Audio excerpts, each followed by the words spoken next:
Dito po sa ating MCGI Charity Center, regular po itong ating ginagawang serbisyo. Kaya po hindi na namin masasabi na isang espesyal na gampanin ang atin po ngayong serbisyo sa ating mga senior citizens. Kasi regular po ito Every Friday meron po tayo dito na lahat ng mga serbisyo, libre po yun at hindi po kami nanghihingi ng anumang kapalit.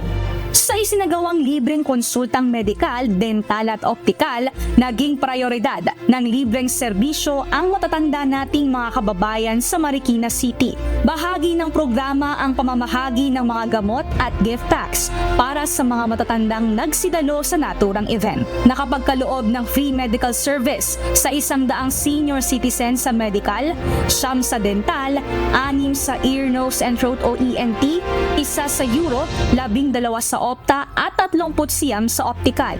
Bagamat ang main focus ng event ay mga senior citizen, nakapagkaloob din ng libreng serbisyo maging sa mga hindi senior. Nakapagtala ng 100 recipient sa medical, 8 sa dental, 30 sa optikal, 6 sa ENT at 15 sa Opta. Sa kabuuan ay mahigit 300 ang nahandugan ng libreng serbisyo sa ginanap na Senior Citizens Day.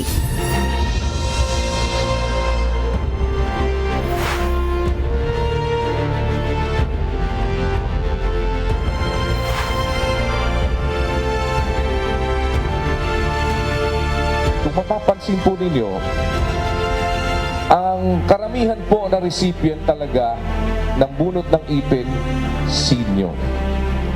Ang karamihan na benepisyaryo ng sa mata, senior. Kasi siyempre, tayo yung lumalabo na yung mata. Tayo yung nauubos na ang ngipin. Tayo din yung malapit ng hindi makalakad, kaya nagwi-wheelchair. Kung hindi man, tayo din yung nangangailangan ng tungkod, ng saklay, at kung ano-ano pa.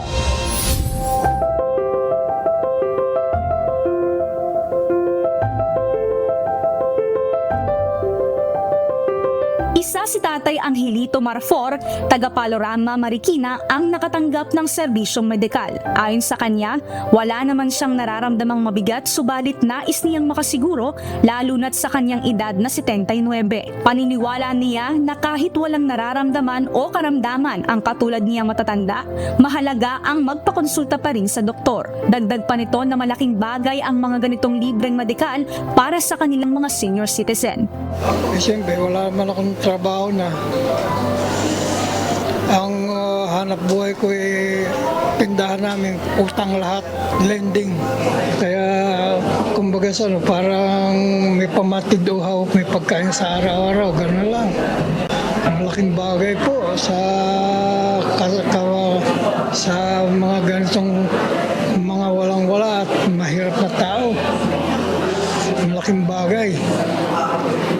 Dahil kung minsan, pambili mo ng gamot, imbis na ibibili mo ng best, siyempre, kung kailangan mo talaga gamot inumin, siyempre, hindi mo alam kung ano unahin mo. Siyempre, unahin mo muna ang pagkain mo.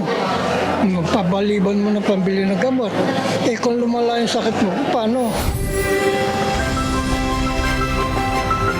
Sa National Council for Senior Citizen, may aasahang dagdag benepisyo ang mga matatanda pagsapit ng 2025. Dahil sa inaprubahang batas na magkakaloob ng 10,000 cash gift pagsapit ng kanilang ika-80, ika-85, ika-75 taong kaarawan. Mia Alonso, UNTV News and Rescue.